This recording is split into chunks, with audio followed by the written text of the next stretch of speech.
안녕하세요. 2차 번역자입니다. 이 영상은 미 국방보건국 DHA가 제작한 Practical Compatibility Care All Service Member 과정 교육자료에 포함된 영상을 번역한 것입니다. 원 저작권은 모두 DHA에 있습니다. 저는 의료전문번역가가 아니며 번역 내용에 오류가 있을 수 있습니다. TCCC-ASM과정은 영상 내용 외에도 다양한 범위를 포함하고 있으며 이 영상을 시청하는 것만으로 TCCC-ASM과정 이수를 대신할 수 없습니다. 응급처치는 전문 강사에게 교육받아야 하며 이 영상은 술기에 대한 단순 참고용으로만 사용하시길 권고드립니다.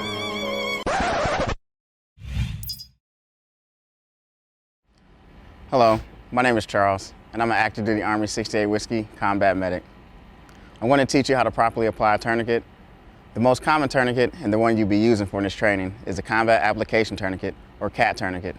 There are other types of tourniquets in the military system, but this is the type that you will find in your military first aid kit.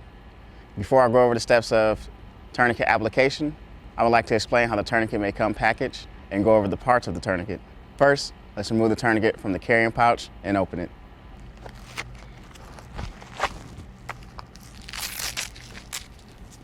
The tourniquet comes packaged in the quick launch configuration, which is in a looped configuration and is good for one-handed use or self-application or applied on a casualty using both hands. The tourniquet has a large band that wraps or loops around the arm or leg. The band passes through a routing buckle, which allows the band to be pulled tight. The band is self-adhering with Velcro on one side to allow it to stick to itself once the band has been pulled tight around the arm or leg. Attached to the band is the windlass rod, the windlass clip, and the windlass safety strap. The windlass rod is turned to tighten the band around the arm or leg and is then placed in the windlass clip and secured with the safety strap. The windlass safety strap sometimes is called the time strap because it is where you write the time of application of the tourniquet. Now let's continue with the steps for tourniquet application. If the tourniquet is in the loop configuration, slide the injured arm or leg through the loop of the band, and then fasten it back onto itself as tightly as possible. Okay. The band should be tight enough that you cannot slide 3 fingers under it. It is critically important to make sure the band is as tight as possible by removing all of the slack from the band before tightening the windlass rod.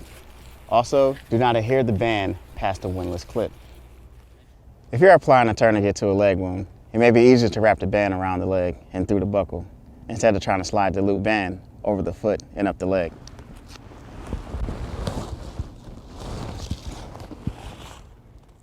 Make sure to position the tourniquet above the bleeding site on the injured limb. If you can visualize the bleeding site, leave it 2 to 3 inches on the uninjured skin between the tourniquet and the wound. If there's a lot of blood and the bleeding site is not visible, place the tourniquet as high as possible on the arm or leg over the clothing. For proper application, the windlass clip and windlass rod should be situated on the outside of the body, not inside the armpit or groin area, since this will make it difficult to apply. Also, do not place the tourniquet over a knee or the elbow. Next, twist the windlass rod to tighten the band until the bleeding has stopped. Place the windlass rod inside the windlass clip to secure it. Check for a pulse in the arm on the outside of the casualty's wrist, an inch or so below the thumb pad, or in the leg on the top of the foot or behind the ankle. If the tourniquet is on properly and the blood flow has stopped, the pulse should not be palpable. The goal is to stop the bleeding within 1 minute from the time you start applying the tourniquet. Check to make sure that the bleeding has not started again and the pulse is still absent. If the bleeding has resumed or the pulse is still present, remove the windlass rod from the clip, tighten the rod into the bleeding and or the pulse is absent, and reposition the rod back inside the clip. Secure the windlass rod and the band under the safety strap. It is always important to secure the windlass rod with the windlass safety strap before moving the casualty. The tourniquet application process should be completed within 3 minutes from start to finish. Write down the time of the tourniquet application on the windlass safety strap, and make sure to also document this on the DD 1380 Tactical Combat Casualty Care Card. If there's no other way to document the time of application, you can simply write it on the patient's forehead. When other providers arrive, inform them of your findings and treatment, and assist with evacuation as requested. Remember to continuously reassess tourniquet effectiveness every 2 to 5 minutes and adjust or tighten as needed to control bleeding. If the injury is not suited for a tourniquet, such as an injury on the back, chest, abdomen, groin, or neck, your only option would be to pack the wound and apply pressure, or wrap with a pressure dressing if one is available. If you place the tourniquet properly, it will be very tight and stop the blood flow. This will hurt, so make sure to communicate with your casualty, letting them know what you are doing and that while the tourniquet is painful, it will stop bleeding and save their life.